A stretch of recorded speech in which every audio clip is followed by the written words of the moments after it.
Now, The Hunt Palmer Show. Yes! I feel like I've been waiting for this my entire life. You're listening to The Hunt Palmer Show on 104.5 ESPN, Baton Rouge. Jolly good fun. Jolly good. Locking down the middle of the day. America's favorite daytime fun show. Live from the Raising Cane's studio. This is Hunt Palmer.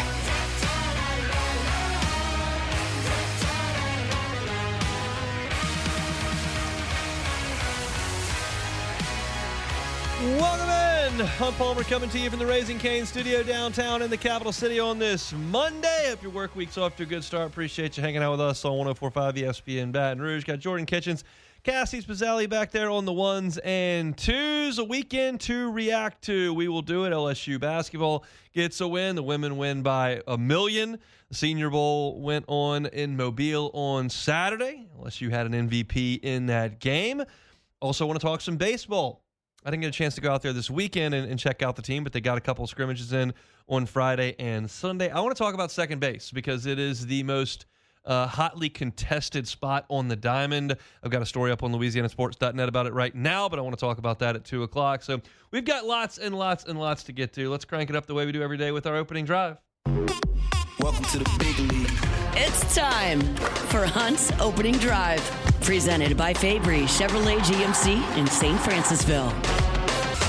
Let's start with the Senior Bowl, shall we? Of course, Matt Flynn, Jake Hester were there all of last week, got to take in a lot of the practice action, and then the guys put on the uniforms, put on their college helmets one more time, and went out there on Saturday. And when the dust had settled, Garrett Nussmeier was the MVP of the game. Now, look, I'm not trying to overreact to being the MVP of the Senior Bowl, especially when you look at the statistics.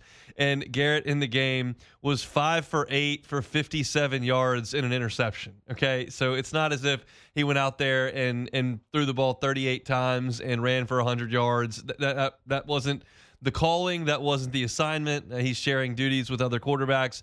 You're just trying to go out there and finish the week off. The practices are where this thing is really decided. But we talked about it last week, and I felt like it was necessary to highlight Garrett and the week that he was able to have because of how poorly his senior season went for all involved. The injury, everything on the field, from the offensive line to the play calling to the situations, nothing went the way you would have hoped. And so now he's got essentially 4 months to help make up for it. He's got a 2024 season in his back pocket where he looked pretty good for a lot of it. There were some bad games. He was bad against Alabama. He was bad in the second half against A&M. I wouldn't suggest he was great in the USC game, but you had the second half of the Ole Miss game where he was awesome. You had the first half of the A&M game where he was awesome, and he threw for 4,000 yards, and I thought showed the traits that could be attractive to some NFL teams. And then he had an opportunity to build on that as a senior and wasn't able to do it. So now he's got an opportunity to go out there in the Senior Bowl and then the Combine and then Pro Day and do whatever it is that he can. And I thought that it was very encouraging that he had the longest throw in terms of air yards in one of the practices, and he had the highest velocity of any of the quarterbacks in one of the practices. And that's very, very good because that's his best attribute, is his ability to get the ball down the field. And it was taken away from him in the 2025 season. It obviously showed back up in Mobile. And then you look at him pulling a read option around the right end for a touchdown. He ran it in. He led a scoring drive, 2 scoring drives, in fact, 1 for a touchdown, 1 for a kick. And obviously looked healthy, looked comfortable, and looked good. And you don't have to take my word for it because I'm not exactly an expert on draftable quarterbacks. However, Todd McShay has made a career out of analyzing players for the NFL draft, and he's got a podcast. And I thought this was an interesting nugget from his podcast that he liked what he saw from Garrett Nussmeier all week long. Quarterback. Thought he looked pretty good on the first day. Second day, I thought he looked really good. Today, I thought he was, in really the last 2 days, the best quarterback, but it's not because of his size. It's not because of his elite arm. It's not because of his mobility. It's the way his feel for the game. We talked about it because, again, we had a tremendous field access. We're standing right behind him. We're seeing what he's seeing. And I said to you a couple times, man, I was like, man, I never would have seen that. And he was getting through it, finding guys, about to get hit, letting go of the ball. That was my biggest takeaway from him, is I thought he saw the field well anyways, but I was impressed. Garrett. That's awesome to hear. That's from Todd McShay's podcast, and that is Garrett Nussmeier's best attribute. He is not 6'5". He does not have the best arm in the NFL draft. He is not an elite athlete. He's a better athlete than you probably think, but he's not an elite athlete. He's not going to run the ball in the NFL. But what he does is he understands football. He grew up in that house. He's prepared, and he's not afraid to throw the ball with anticipation. The best example of that, obviously, is the throw he made to Aaron Anderson in the Ole Miss game on the 4th down to put that game into overtime, where Aaron Anderson's running up the seam, and he's got a trail defender behind him, but Garrett knows he's going to cut over the top, and he put it through to a spot, and Aaron ended up there and slid into the end zone for a touchdown. But those are the kind of throws that not every college quarterback is willing to make. And his ability to make that decision and make that throw separates him from some of his peers. And that's hard to convey when you have an oblique injury and a screen-heavy offense and no running game and all of those things that were stacked against him in the fall. So obviously, in a setting where he's now healthy, he told Garrett he told Matt and Jake last week that it really wasn't that he wasn't healed until about a month ago, and he didn't make the decision that he was going to be able to go and fully compete until recently. But he was healthy, and he was able to go out there. And if Todd McShay and his podcast partner are seeing this, you know that there are other teams that are seeing it. And this is what I talked about last week with Garrett. Like, he's not going to win over 30 NFL teams. Like, he's not. But if he can win over one, then you can improve that draft stock significantly. And we know this about NFL organizations. They will get aggressive with quarterbacks. Now, generally speaking, that applies to round one, and Garrett's not going to go in round one. But maybe somebody will push him up the board based on what he's able to do in this spring. The MVP of the Senior Bowl is irrelevant. It was freezing cold, and one team didn't score. So, like, it's not as if it was some sort of legendary performance. I'm just talking about the practices, the measurable things in terms of the velocity, the air yards, and then some of the reps that people that are there that are evaluating quarterbacks, that are evaluating the practices, that do this for a living, noticed. And that, to me, is really, really good, because this is something I keep going back to, and I don't feel bad repeating myself. I don't feel bad saying it over again. I think it's something that I really feel and I want to convey. Like, I want good things for Garrett Nussmeier because I think he did just about everything right while he was at LSU. He came in and had to wait. And then they brought in a transfer quarterback, so he had to wait again. And then he went out there and played, and he could have left, but he came back. Never transferred, didn't go to the NFL draft early, earned number 18, represented the program at media days, was hurt from August through November, never complained about it publicly, never acknowledged it publicly. Like, I just feel like in an era where the players have all the leverage, the players have all the power, they can do the things that they want to do, and oftentimes it doesn't really matter what uniform they're putting on. To him, it did matter. And I'm not faulting players that go into the transfer portal and get cash. I love the ones that come to LSU for it. But I am going to acknowledge when someone does it this way, because it doesn't happen that often. And so I'm bummed out that his career ended the way that it did. And I'm hopeful that some of that he invested back into LSU pays off for him in the professional ranks. And I think this week in Mobile was a really nice step forward. He'll continue to do some of that at the Combine, continue to do some of that in Pro Day. But truth be told, when you don't have a defense out there, it doesn't register the same. This was his last chance to go out there with a defense on the field and show what he's got. He'll be in shorts and a T-shirt the rest of the way forward. And that just doesn't carry as much weight as it does when there are 11 guys out there trying to make plays themselves. So, good week for Garrett Nussmeier by all accounts. We heard Jake and Matt talk about him last week. We saw it on the field in the game, and then you hear analysts afterward talking about how positive it was. And I think that's a great thing for Garrett Nussmeier. His legacy at LSU is a little bit complicated because of the way that things ended. I think it's very easy for a lot of people to forget that he threw for the second most yards in the history of LSU in a single season, that he's top 5 all time in passing yards at LSU. Like, that doesn't necessarily click for a lot of people because it ended so poorly. But I don't know how much of that was his fault. Maybe some of it was, but a lot of it wasn't. The injury is certainly not. The offensive line is certainly not. The play calling is certainly not. And when you mix that gumbo together, like, the result was bad.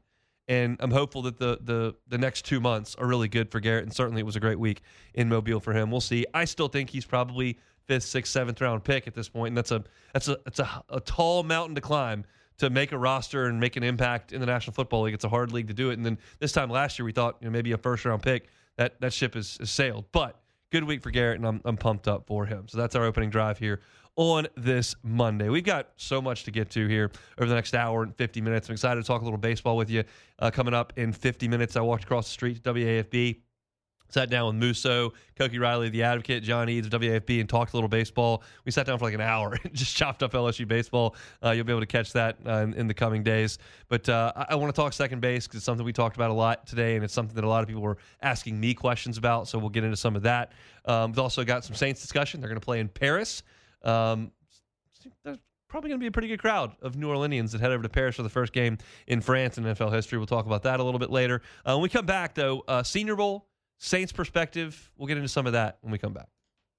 The Hunt Palmer Show. It's a new month, so let's talk about some different things in terms of our friends over there at Oxford. All of January, we talked about the Alcohol Free for 40 Challenge, which you can still jump in, but February is Heart Month, and it's a great time to focus on your overall health and your wellness. Heart disease is the number one cause of death for men and women, and it's often preventable. So small, consistent habits can have a powerful impact on your heart health. Here's a couple of tips. Stay active. Exercise regularly. Eat a balanced diet that's got fruits, veggies, whole grains. Try to manage your stress and get enough sleep if that's possible. Avoid smoking. Limit your alcohol intake. All of these things can be really, really critical to great heart health, and it's especially important to highlight that in February, which is Heart Month. They've got a lot of different information there at Ochsner.org. Check in with your doctors. Make sure you're on track for a healthy 2026. They have got locations throughout Louisiana. Again, that website is Ochsner.org. You're listening to The Hunt Palmer Show on 104.5 ESPN, Baton Rouge.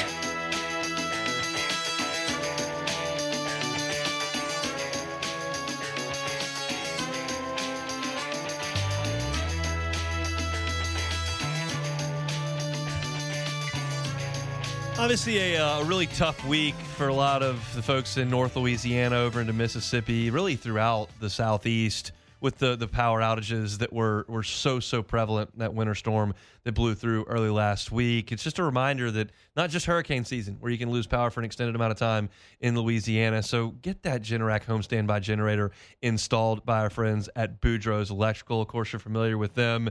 Been a longtime partner with ESPN Baton Rouge. We're so thrilled to welcome him back to the Hunt Palmer Show. Neil and Melissa have been running things at Boudreaux's Electrical for over 40 years. If you want to get a new standby generator at your home, Boudreaux's Electrical needs to be your call. 985-397-1562, 985-397-1562, or 225-393-89. Again, locally owned, locally operated. And if you have purchased a generator from one of the national companies and you're just not really thrilled with the customer service that you're getting, get the Boudreaux's Boost and allow Boudreaux's Electrical to come in and service that generator to make sure it is up and running and ready to go when you need it. And obviously a lot of folks around Louisiana needed it this past week, and there's always another hurricane season right around the corner. So give them a call, 985-397-1562, or check them out online, boudreauxelectrical.com, boudreauxelectrical.com. One of the things that has been great for me since the launch of LouisianaSports.net has been Ross Jackson's coverage of the Saints, and specifically last year leading up to the draft. Like, you could feel like you're a dog chasing cars with the NFL draft because there are so many players and there's so much coverage. It's just really hard to drill down and take it all in the lead up. Certainly, once the draft is over, you know where things are going. But Ross does such an awesome job staying on top with mock drafts and scouting. And he was over at the Senior Bowl last week and has some great sources within the organization. And I started to one, read his stuff, and two, start to formulate some of my own opinions about what the Saints need to do in this draft. I've said repeatedly, time and time again, how vital this draft is for the organization and how big last week was for the organization to devote the resources that they do to the Senior Bowl. But you start to think about like absolute must needs, and I think most people suggest wide receiver is a spot that they need to upgrade. I think most people would suggest that cornerback is something they'll be looking for. I think most people would suggest anytime you can add an impact pass rusher, you need to do that. And then there are some that would suggest that running back is a spot that the Saints need to look for. But as I survey things, guard might be the biggest need of them all. It really might be. Because you consider what they had last year. You had Cesar Ruiz, who is a below average starting guard on the right side. And then you had Trevor Penning, who you were just trying to get anything out of. You ended up trading him, and Dylan Radins played in his spot, and that's a below average guard. And you kind of assess the situation, and you've got an inexperienced, I hesitate to call Tyler Shuck young too often, but an inexperienced quarterback whose interior offensive line has below average guard play and then a center that was hurt. So Eric McCoy will come back, and he can play at a Pro Bowl level, and Ruiz is still under contract, so he's going to be there. But if you can get a guard to come in and play above league average, what a transformation the interior offensive line could go through with hopefully a full season of McCoy, which is always a question mark, but we can hope right now. It's February. With McCoy coming back and then a new starter at left guard, that starts to look different, especially as your tackles mature, and we all feel pretty good about what those two guys have brought in their rookie and then in the case of Fuaga's second year. Like, it could be a big change for this Saints organization if you can find a guard. You're not going to take a guard with the 8th overall pick, but you have more picks. And Ross has highlighted a couple of guys that he really thought played well at the Senior Bowl that potentially could be there in the middle rounds. One is Georgia Tech's Keelan Rutledge, and the other is Auburn's Jeremiah Wright. Rutledge was a first-team All-ACC performer at Georgia Tech as a junior in 2024. He was a first-team All-League player. As I mentioned, he was a first-team All-America by Sports Info Solutions. I don't know what that is, but somebody thought he played pretty well. And you're talking about a guy who was a great teammate, a great leader in his offensive line room, and Pro Football Focus thought was exceptional, especially in the pass blocking game. You look back at his junior season, he was the top guard in the 19th nationally in pass blocking at 77.8 for the season. That is excellent. Excellent. He's not the most imposing, but he's a big dude, 6'4", and now listed at 330 pounds. Ideal size for a guard, a lot of snaps under his belt. He started his career at Middle Tennessee State, then was a 2-year starter at Georgia Tech. I think that is a guy that's got real potential at guard that Ross thinks could be there in the middle rounds. The other guy is an interesting story. It's Jeremiah Wright, who began his Auburn career as a defensive lineman, but has transitioned to the offensive line. He did that in 2022. He was a backup guard. He became a starting right guard in 2024. And then in 2025, started off 12 games at right guard as well. That's 24 consecutive starts, 53 games. And look, when you talk about Pro Football Focus, 5 different times he graded out at 90 or higher. That's really, really good. So these are guys that you could potentially see in the middle rounds that could be transformative. I'm not going to pigeonhole the Saints into 2 specific players here, but I think more so the point is just to highlight this is a spot that the Saints really need to address, and guard is something that most teams will address in the middle rounds of the NFL draft. It's not often you're going to see guards go in the first round. That's for edge rushers, tackles, quarterbacks, corners. Really, those type of impact positions will often go in the first round. Guards will wait a little bit longer, and the Saints have multiple picks in the middle rounds that they can assess this. Now, they can obviously spend a little money in free agency at guard as well, and I wouldn't complain about that one bit. I'm not telling you where you have to get them, but I do know this, and this goes back to the beginning point that I made. Like, Ross was all over the Saints draft last year talking about some of the guys that he thought they really might target specific, and then the positions he felt like they would go after. And this is where he's kind of started with the Senior Bowl prep. He watched those two guys in workouts and really was impressed with both of them. I'll give you his words on them. He says, Rutledge, Georgia Tech guard, physical, violent player, great movement ability. And then he said Wright, the Auburn right guard, more of an interior dominator with an impressive anchor. He's a big dude, as you imagine, with a defensive line background. He's enormous and a really good athlete. And I think these two guys make a ton of sense. Radens is on an expiring contract. You've obviously moved on from Penning. Like, there's just not a lot there opposite Ruiz, and something's got to change. You have to give your quarterback every available opportunity to succeed. And last year when he was thrust into duty, it wasn't ideal. You just ditched your number 2 wide receiver. Your center was hurt. Left guard was a problem. Right guard was a problem. You did not have a good running game. Like, it was about as adverse as a situation could get for Tyler Shuck, and he still performed very, very well week in, week out down the stretch. Now you've got to fortify things. And while Mickey Loomis wasn't going to be super forthcoming in his availability at Senior Bowl, which I was fine with, you did hear him say, like, yeah, we've got to do a good job of putting pieces around Tyler. And I think one of them has got to be at guard. So whether that's a third-round pick, jumping the gun a little bit early, I think it's that important. If I were to rank the Saints' needs this offseason, I think I might put guard first and wide receiver second. I've been on the wide receiver kick for a couple of weeks now, and we've discussed some available options at wide receiver. And quite frankly, it's just easier to find a wide receiver than it is to find a guard. But if I look at wide receiver and I see Olave and I see Vele, and those guys are there, and then you get Jalen Polk back, and then you see what you got down the line with Tipton and that whole crew. Like, it's not great, and you need to address it, but I look at guard, and I go, well, none of this looks great. Like, at least I have some functional parts at wide receiver. I don't have much that works here at guard. They have to address that, and I'm, again, not telling you to do that in the first round, but I would like to see it happen there in the middle rounds, maybe as early as round 3, if these guys are available. So I enjoyed reading Ross's piece. You can do that up at LouisianaSports.net. He'll be churning out great Saints content every day until the draft. A lot of mock drafts, a lot of discussion about different prospects and different positions. Last year, he was all over it, and I'm excited to read some this year and kind of wade into those waters with this look at a couple guys that really shined out at the Senior Bowl. Jordan, where's guard on your list of needs for New Orleans? I mean, it's up there. You watch Ruiz. That says enough. Unfortunately. I'm about to say, so that says enough right there. The morning guys just hammer Ruiz. I mean, they just hammer.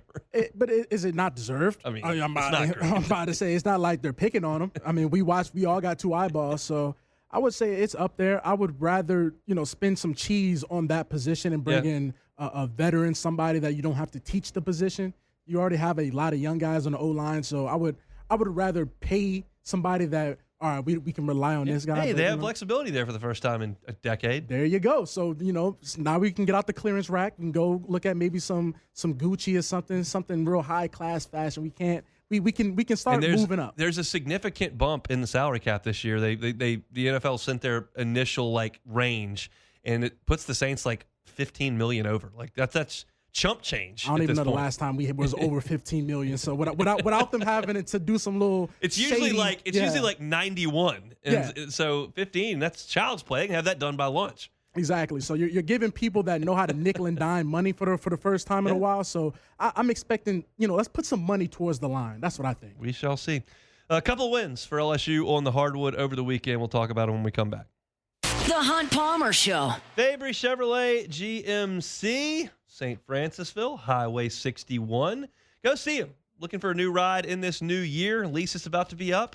Go see the Fabry family. You have for 35 years. You know that you're going to get an incredible buying experience, wonderful customer service, and that service extends after the sale. They got a great service department there in St. Francisville. They service all makes in that department, so get on by if you're having some issues. But again, if you're looking for a new ride, they've got a great inventory of new and pre-owned. Looking for a Tahoe, those are hot right now. They've got a full inventory of them right now at Fabry Chevrolet GMC. They've got your Suburbans, Silverados on the truck side. Also got Sierras, Yukons, Denali's all on the GMC side. They would love to see you there. You can start your buying process online at FabryChevrolet.com. See that entire inventory there. Survey what you're looking at. If you'd like to get behind the wheel, go by and see them at Highway 61 in St. Francisville. Fabry family, new to that location, just started up on October 1st, but they welcome you to St. Francisville on Highway 61. Check them out online as well, FabryChevrolet.com. This is the Hunt Palmer Show on 104.5 ESPN, Baton Rouge.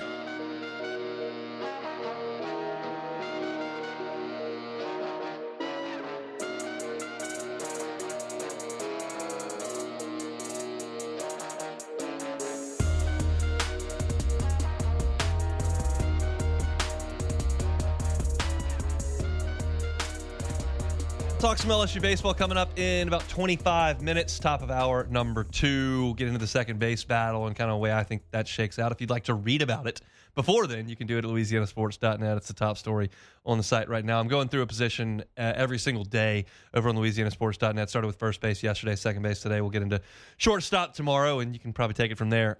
So I want to talk about second base. It's been the most hotly contested position and one that I think has the most variables in it. So we'll do that coming up at 2 o'clock. But right now, tell you about the Highland Insurance Group. HighlandIG.com is that website. Jonathan Carver and his team are phenomenal folks to work with on the insurance side. I'll tell you property and casualty, and that obviously was a big deal last week as the storm blew through a great portion of our state. But I also want to talk about group and employee benefits. The Howard Insurance Group loves to do that. You know, if you're a business owner or someone in HR that handles the benefits, that it's a huge deal in terms of recruiting talent to your organization and keeping talent, retaining talent in your organization. You feel like you're not in the right hands as far as your benefits go, or that the renewal that you're planning on getting may be really uncomfortable. That's not uncommon, and the Howland Insurance Group is happy to help you with that.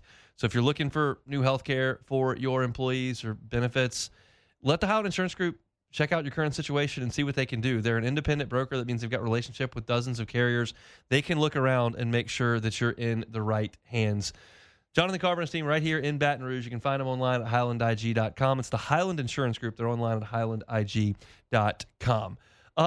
I'm watching LSU and South Carolina hoops back on Saturday, and the Tigers build a lead in the first half. They're playing really good offensive basketball, as they generally do. They're a pretty good offensive team. I wouldn't suggest they're a good defensive team at all. They're bad on defense most of the time, but they swelled that lead up to 10 midway through the first half. PJ Carter hit a 3. And they flirted with that 10-point lead a lot of the first half, stretched it to as much as 13. And then they started to give up some threes, as they do. And still, they maintained a lead for the majority of the game. And all I could think about was like, why did you get down to this team by 28 points on your home floor? LSU could play South Carolina in the PMAC 30 more times, and they wouldn't get down 28 points in the first half. But they did, and they lost to a terrible South Carolina team. And that's part of the reason they're in an awful spot. South Carolina started to make some shots, as teams do on LSU. They made 5 of 6 threes at one point over the course of 5 minutes, and they took a lead. And I thought to myself, well, that's probably going to be it. You're playing without DJ Thomas. You're on the road, even though there's nobody there. And you had a lead. It got up to 13. You couldn't defend, and then your offense went a little bit cold, and now you've given up the lead, and they've got a 5-point lead, and you're pretty much cooked. But to their credit, they fought back. They played hard. They played pretty well, and they got it to a tight game situation. And the game in regulation came down to a pair of late threes. South Carolina got a good look from the left wing and missed it. Eli Ellis, who had hit some shots in the second half, missed it. And then LSU missed a 3, which was a pretty good look from Rashad King on an inbounds pass. It didn't go, and that sent the game to overtime. I want to talk about that before we get into overtime. LSU had the ball with a 5-second differential in the shot clock, and it was tied. And they took a timeout, and they came out, and they dribbled the clock down. And Rashad King had the ball, and they set up a high ball screen, and South Carolina hard hedged it and doubled it, and LSU had no answer for it. King had nowhere to throw it. He lost the ball. It's on the ground. Then it ends up being LSU has to fall on it and call timeout. They thought it was a jump ball, but that's such poor late game execution to not be able to handle a double out there in the middle of the open floor and have an outlet and create a shot opportunity. It's just bad execution. And they ended up having a good execution on the inbounds. They got a good shot, but the last possession was terrible. But then you got into overtime, and it was a hideous game to watch in overtime because it was just a parade to the foul line. You look at the overtime box score, And LSU was 2 for 7 from the floor, 1 of 3 from 3, and South Carolina was 1 of 5 from the floor. But all the points came from the foul line. LSU made 9 free throws in overtime, and South Carolina made 7. But the biggest play of the game, LSU with a 2-point lead, they have the ball. South Carolina is a little bit frantic on defense. They're trying to trap, and LSU gets the ball to the middle of the floor and then kicks it over to McKinnon, who was wide open on the right wing, and he buried a 3. They absolutely had to have it, and he buried it. And to LSU's credit, against a team that's really bad at shooting threes, except for that one half against LSU in January, LSU kept up on the three-point line. For the game, both teams made 9 threes. And when LSU is reasonably close on the three-point line, they generally have a good chance to win. The Tigers shot 52% from the floor in this game. 52% from the floor. They shot 41% from the three. They shot 84% from the line. Like, that was a really good effort. The disappointing thing on the other side for LSU is that the South Carolina team, which is not good, only turned the ball over 6 times in 45 minutes of basketball.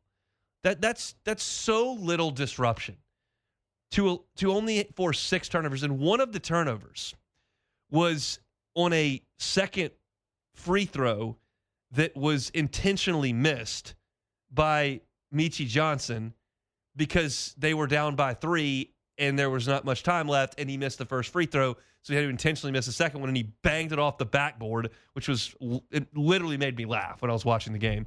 But that was one of the turnovers. So I'm not going to give LSU a ton of credit defensively because Michi Johnson couldn't hit the rim on his free throw. So essentially, you forced 5 turnovers in 45 minutes of basketball against the worst team in the league. That's just not good defense. So look, LSU's not in a much of a different spot than they were when they got on the plane to go to Columbia. You're now 2-7. You get this midweek off, and then you'll host Georgia on Saturday. I don't have any delusions that anything was fixed here. It's really disappointing that DJ Thomas once again couldn't play, still dealing with that foot ankle injury. He got hurt in the game back in the last midweek and retaped it and went back in. But he's banged up and obviously couldn't go on Saturday. Nice job by those guys. I'm glad they won a game. They're on a 3-game skid, but they're still in a really bad spot, and I don't anticipate that spot improving significantly. Like I said last week, I'm pulling for them. I'll watch every dribble on Saturday and hope they find a way to beat Georgia at home. But it's you beat the worst team in the league in overtime, so you'll take that to move to 2-7 in the league. On the women's side, a clinic by Kim Mulkey's team on Sunday. They are really, really, really firing on all cylinders offensively. We saw a lot of this in November and December, but it was just against such bad teams that you can't and shouldn't put any stock into it. But now you look at what they're doing against some of the top of the league for sure at times. And this is a ranked Alabama team that they played, but they hung 103 on them and beat them by 40. And you look at the box score, and it's just a lot of contributions from a lot of different players. And it's just a really fun team to watch offensively at this point. They shot the ball well from the 3, 10 of 21, shot it very well from the floor. In the game, they were at 56%. It's really good. And I think the key to the whole deal is Jada Richard, who has just been great. She didn't shoot a lot, but she was 5 for 5 from the floor and 3 of 3 from three-point range. So she finishes with 16 points on 5 field goal attempts. That's getting it done. And you knew that Michaela Williams and Flau'jae were going to be great. You had a reasonable expectation that Malaysia Fulwiley would come in and be an impact player because she's done that in the SEC. You didn't know what you were going to get from the post, but Richard was not somebody that we talked about a lot early in the preseason, and she's done a really good job. So Lady Tigers get that win over a ranked Alabama team by 40. And we talked to Matthew Verney. We'll talk to him again on Wednesday. He thinks they're a threat. I have no reason to doubt that at this point. I know what I'm looking at on a scoreboard. I don't know what UConn's got. I don't know what South Carolina's got. I don't know what UCLA's got outside of the Betts girl. I don't know what the top of the sport looks like, candidly, because I don't watch a ton of that. But I do know what LSU's got, and I can look at a scoreboard and see them score 103 points on a team that's ranked in the top 25. That's a team that's got it figured out on offense. And I know that Kim Mulkey takes so much pride in the defense. And look, while they scored 103 offensively, they held Bama to 63. So good effort by the Tigers in the PMAC on Sunday. They improved to 7-2. That's 7 wins in a row for them on the hardwood. So want to get a little basketball in. We're going to spend a lot of time on baseball in hour number 2 and a little bit of football as well. Big announcement by the New Orleans Saints yesterday. Well, a report, I guess I should say. We'll talk about that in hour number 2. To finish out the hour here, I do want to talk about something that happened on Friday, specifically with LouisianaSports.net and, of course, with LSU as well. So I will issue something of an apology, and we'll talk about it when we come back. The Hunt Palmer Show. First American Bank and Trust. First American Bank and Trust. Looking for a commercial loan? First American Bank and Trust. Looking for a personal loan for that house of your dreams? First American Bank and Trust. They've been doing it in Southeast Louisiana for 116 years. Started up in 1910, now 25 locations throughout the area. Talking Dutchtown, Jones Creek, then you go up on I-12, Hammond, Tangipahoa, St. Tammany, then down to St. James, St. John, Lafourche. No matter where you are in Southeast Louisiana, there's always a First American Bank and Trust that is nearby. Got one right there in Metairie as well. And look, this is a community bank. It's a community feel. And that's why the people that work there for a long time. Their management averages 25 years with the bank. And these people that you deal with, they're part of your community. Their kids play sports with your kids. They go to your same church. They also have the assets to assist you that you need. Because you might say, well, it's like a mom and pop shop. Yeah, it's great. They'll answer the phone if I call, but like, can they do what I need? They can. And when you do have a decision that's going to be made, it's going to be made in Southeast Louisiana. It's not going to be made in Atlanta. It's not going to be made in Seattle. It's right here in our state with our people. It's First American Bank and Trust. Go by and see them today. It's First American Bank and Trust. You're listening to The Hunt Palmer Show on 104.5 ESPN, Baton Rouge.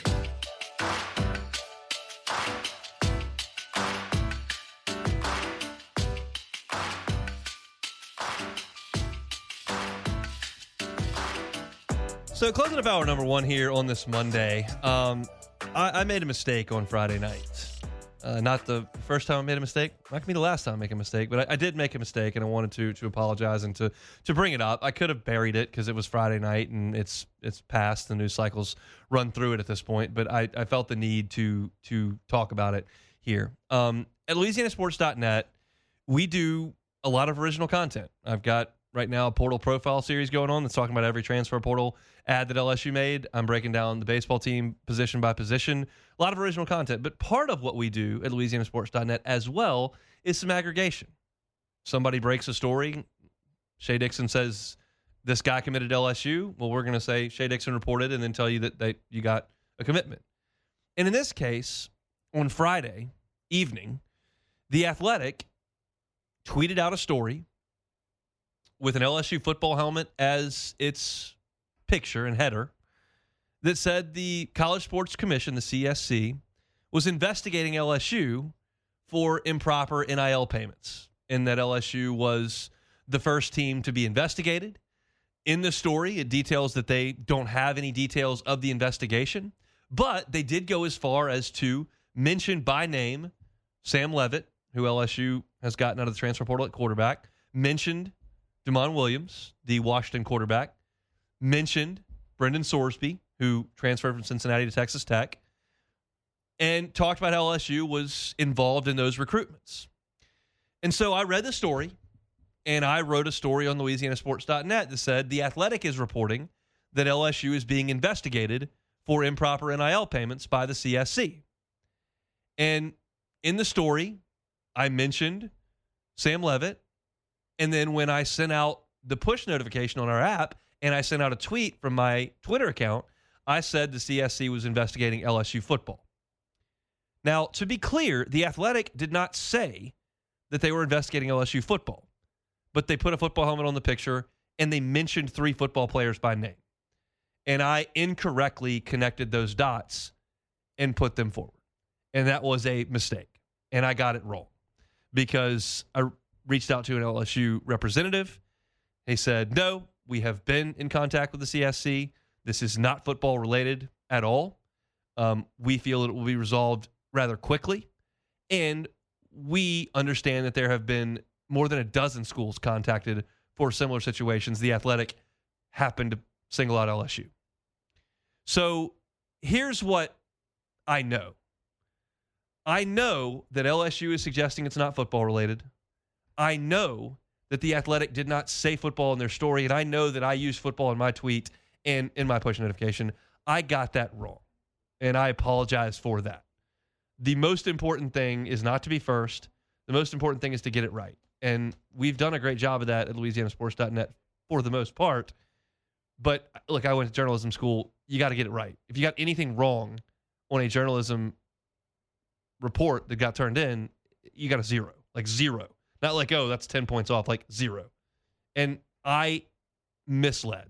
It was unintentional, and I was connecting some dots, but it was a bad job by me. I also think that it was a little bit questionable by The Athletic to put the football helmet on there and then to go into quarterbacks when you don't have any details of the CSC investigation, I think is presumptuous at best. They want clicks. They need people to see that they're out there. They're looking for subscriptions. I know the game. I know how it works. And technically speaking, they did not do anything wrong because they did not say in their story that the football team was under investigation. But in my aggregation on a Friday night, I put it out there and it was up there for 30 minutes that it was football, and I was wrong, and I wanted to address that today on Monday's show. I did via Twitter. I took down some of the stuff that was incorrect, not to hide from it, but I don't want incorrect information up there. And I'll tell you this. I had a conversation with an LSU official about the investigation, and to you, the LSU fan that is listening that doesn't really know what's going on here, LSU is cooperating fully with the investigation, and as I mentioned there briefly, they believe it will be resolved rather quickly. It's not going to be something that grabs a lot of headlines, is the understanding that I got from the conversation. I'm not going to go too deep on that. I'll just let that rest. But like, this is not something that you as an LSU fan should be gravely concerned about here. Okay. Lane Kiffin was tweeting screenshots of, hey, this is not football related, and highlighting things, and all the Ole Miss fans got all up in arms. See, that immediately, ha ha ha, all that, and none of it's real. It's not a football thing at all, and something that LSU feels like will be dealt with rather quickly. But I couldn't just bury it on a Friday. We talked PR last week about when you release something, when you want it to get buried, and when you release something, when you want it to dominate a portion of the news cycle.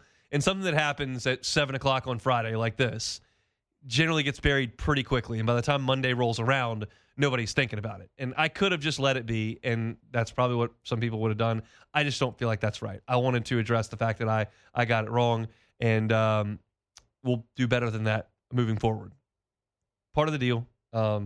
Not going to be the last time we make a mistake here, but I just wanted to address it. So there you have it. LSU is under investigation by the CSC. It's not the football team, and I hesitate to use the word it's not that big a deal, but because everything that they're dealing with is an issue. But this is not something that you as an LSU fan should lose a lot of sleep over, I wouldn't imagine. So that's my 2 cents on that situation from Friday. Missed it in the first hour? Catch it on demand wherever you find your sound. Open things up talking about Garrett Nussmeier in his week at the Senior Bowl. Had a quote from Todd McShay in that segment. You can find that at Hunt on LSU. It was a great week for Garrett, and I'm thrilled for him.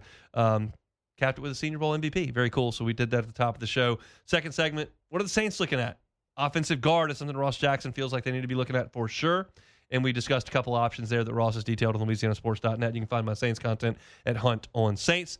Hoops got a win on Saturday in Columbia and Sunday in the PMAC. We talked a little about LSU men's and women's basketball. So lots and lots in the rearview mirror. You can check that out on demand wherever you find your sound. In the second hour, we're going to kick things off with baseball. Second base is a hotly contested position right now between 3 players. I'll tell you about that, kind of my projection for it all. We'll do that after SportsCenter and national headlines on this Monday edition of The Hunt Palmer Show.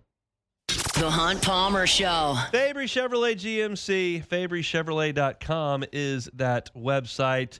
Huge inventory, new and pre-owned vehicles there on Highway 61 in St. Francisville. If you're looking for a Chevy Tahoe, they got it at Fabry Chevrolet GMC. If you're looking for a Chevy Suburban, they got it at Fabry Chevrolet GMC. They've got Silverados as well if you're looking for a new truck. GMC Sierra, they got you. Yukons, they're in stock. Denali's, they got those as well. It's a new year. If you want a new ride, go see my friends at Fabry Chevrolet GMC. You know the name. Fabry's have been in business in this town for more than 3 decades. 3 locations, 5 brands. So proud now to have that Chevy GMC spot in St. Francisville. So make the short drive from Baton Rouge. Maybe if you're up there in Baker, the Felicianas, Point Capee, or New Roads or Ventress, Go see them at Fabry Chevrolet GMC in St. Francisville over on Highway 61. You, of course, can always go to the website. That's FabryChevrolet.com.